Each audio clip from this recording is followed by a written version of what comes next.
আল্লাহর নবী সাল্লাল্লাহু আলাইহি ওয়াসাল্লামের ঠিক বয়স 18 বছর। এইরকম সময় জগৎ চমকে গিয়েছে, গোটা বিশ্বের মানুষ সেদিনে পাহা দিয়েছে মক্কা নগরীতে একটা সুন্দর সুচিরি, যার দেখলে ঘৃণা মিটে যায় এমন একটা বিচার করে দেখিয়েছে, জগৎকে চমকে দিয়েছে। সেই বিচারটা এই বিচার।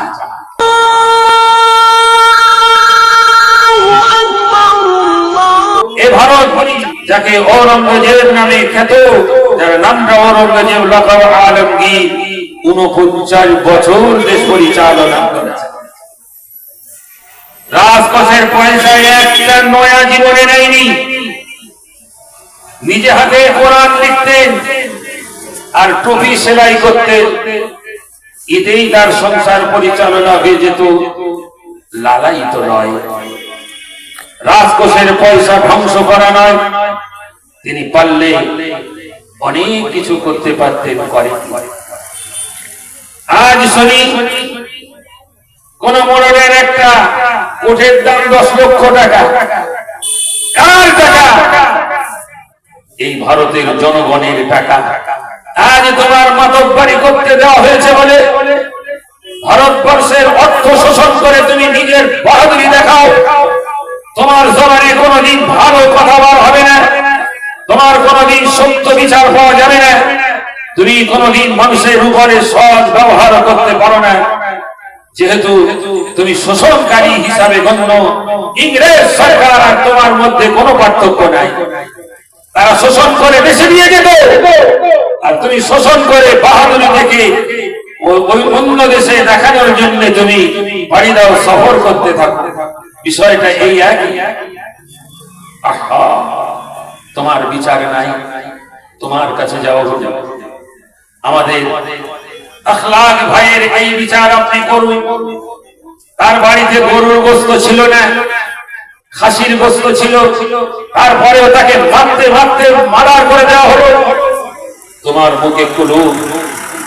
আমাদের ভাই ফেরি করতে গিয়েছিল, জয় শ্রীরাম বলেনি বলে তাকে মারতে মারতে জীবনের মতো মার্ডার করে দিলে। তোমার মুখে কুলু। এরকম একটা দুটো নয়, যেটা আমরা নেটে পাই ততটুকুই, কিন্তু হাজার হাজার এরকম চলছে। গোদরা কান্নাটি বড় অপরাধী আসামি, বিশ্ব আসামি, তোমাকে কাঠগড়ায় দাঁড়াতে হয়, সঠিক বিচার হয়ে যাবে। তোমার আগে সেই মুসলিম বাদশার কথা নিয়ে কি বলে তুমি আত্মসমীক্ষা করো। তাদের পরিচালনা, তোমার পরিচালনা, তাদের মধ্যে নবীর আদর্শ রয়েছে। ইহুদির বিচারটা ইহুদির পক্ষেই করে দেওয়া হলো, মুসলমানদের দেওয়া হলো না। এই ইতিহাস নিজের কোলে জীবনে সুরমাহিনী। আমার নবী পাক সত্য বিচার সকলের জন্য সমান, সেই বিচার করেছেন বাদশা আলমগীর ঔরঙ্গজেব। এক বৃদ্ধা রাতের অন্ধকারে বাদশা ঔরঙ্গজেবের কাছে চলে এসেছেন। আপনি বিচার করুন। একজন যুবক আমার ঘরে প্রতিদিন আসে, আমার স্বামী বেঁচে নেই, আমি বিধবা, আমার একটা বিবাহযোগ্য কন্যা আছে, ওই কন্যাকে উপভোগ করে প্রতিদিন জোর করে ঘোড়ার পিঠে চলে আসে, রাজমুকুট পরে ওই রকম হন্তদন্ত করে আওয়াজ করে সকলকে যেন হুঁশিয়ারি করে দিয়ে আমার ওই সন্তানটাকে সে উপভোগ করে।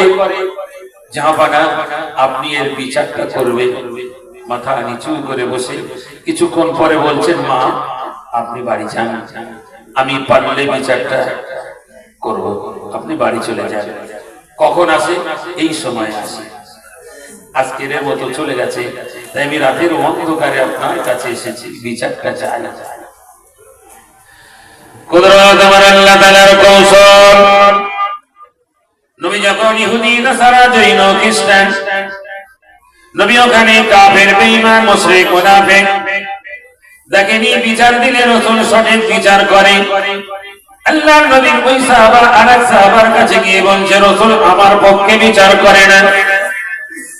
আর সেই সাহাবা হযরত ওমর এক কফি গর্দান থেকে নামিয়ে দেয়, রাসূলের বিচার তোমার পছন্দ হয় না।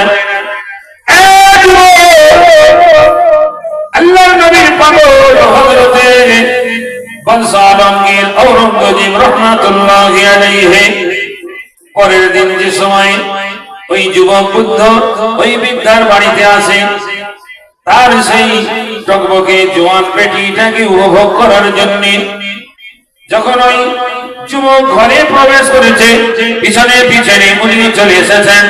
বুড়িমাকে বলে, মা এই আলোটা নিভিয়ে দাও, এখন তো আমাদের এই লাইট হয়েছে বটে, আগে তো টেমিক কেরোসিন অথবা অন্য তেল দিয়ে যে বাতি জ্বালানো হতো, ওমা তোমার এই টিভিটা না, আলোটা নিভিয়ে দাও, অন্ধকার করে দাও, কেন আমাকে না চিনতে পারে। বিচার করে বিচার সঠিক হলো না, শিক্ষা নাও আমাদের বাদশার কাছে, আমাদের স্বজাতি বাদশাহ, তুমি আমাদের বাদশাহ বটে, কিন্তু আমাদের বিচার তুমি করো না। তোমার মাতব্বরের কাছে জিজ্ঞাসা করো তোমার কি বিচার, আর আমাদের আগে আমাদের স্বজাতির বিচার। ঘরে প্রবেশ করলেন, তারা নিত্য এই যাবে বিচারে, চুলের মধ্যে বাম হাতটা ঢুকিয়ে দিলেন, আর ডান হাত দিয়ে তরবারি মেরে এক কবে দুখণ্ড করে দিয়ে গরদান থেকে মাথা আলাদা করে দিয়ে ওই হাত দিয়ে মাথাটা যেন চলে আসে, রক্ত ঝুলিয়ে পড়ে। বলে, বুড়িমা লাইট জ্বালাও, তোমার লাইটটা জ্বেলে দাও, তোমার ল্যাম্প লাইটটা জ্বেলে দাও। জ্বালিয়ে দেওয়া হলো, ওই মাথাটা সম্মুখে রাখলেন, এখনো তাকায় না, বলছে, মা এক গ্লাস পানি দাও মা। সঙ্গে সঙ্গে ওই হিন্দু মহিলা এক গ্লাস পানি কিনে দিয়েছে, পানি পান করেছে। আর এবারে তার মুখের দিকে তাকিয়ে ঢুকরে ঢুকরে কাঁদতে শুরু করে। বুড়িমা বলছে, কদসা কেন আপনি পানি চাইলেন, পানি পান করলেন কেন, ওর দিকে তাকিয়ে আপনি কান্নাকাটি করেন? বলছে, তুমি যখন আমার কাছে বিচার দিয়েছ, আমি আমার আল্লাহকে বলেছিলাম, আল্লাহ যতক্ষণ সঠিক বিচারটা না করতে পারবো, আমি ঔরঙ্গজেব যেন এক ফোঁটা পানি একটা দানা না খাই, যতদিন শাস্তি না দেবে ততক্ষণ আমি একটা পানি, এক ফোঁটা পানি একটা দানাও যেন আমার ভক্ষণ করা না হয়। এতক্ষণ পর্যন্ত আপনি যখন বলে এসেছেন কালকে রাত্রে সারাদিন কিছু খাই না, এই গহীনটাকেও কিছু খাই না, সেই জন্য আমি ওকে গরদান থেকে আলাদা করে দেওয়ার পরে যে পানি পান করলাম। ও বুড়িমা, এই ছেলেটা অন্য কেউ নয়, অন্য কেউ নয়, এটা হলো আমার ভাগনা ছেলে, আমার বোনের ছেলে, আমার এরকম সম্পর্ক আছে বোনের ছেলে, সেই জন্য ভাগনার দিকে লক্ষ্য করে আমার ভিতরে একটা দয়া হলো, তাই কাঁদলাম। আমার সঙ্গে সঙ্গে আমি ভরসা ঠিক করে নিয়ে আমার আল্লাহকে শুকরিয়া করলাম, আলহামদুলিল্লাহ, আল্লাহ ভুল হলে ক্ষমা করুন। আর যদি ঔরঙ্গজেবের বিচার ঠিক হয়, তাহলে হাসরের ময়দানে ইমাম আদিলের জন্য আরশে আযিমের ছায়া আছে। আল্লাহ তাআলা ওই ইমামুল আদিলের আল্লাহর আরশে আযিমের ছায়াটা বাদশাহ ঔরঙ্গজেবকে দান করবেন। জোরে বলেন, আরো জোরে বলেন সুবহানাল্লাহ। বিচার দেখো, সবকা সাথ সবকা বিকাশ, বাঙালিরা বোঝে না, সব বোঝে। বাঙালিরা জাল বানালো, গেরো দেয়, কত হাজার গেরো বলে তোমরাও জানো না।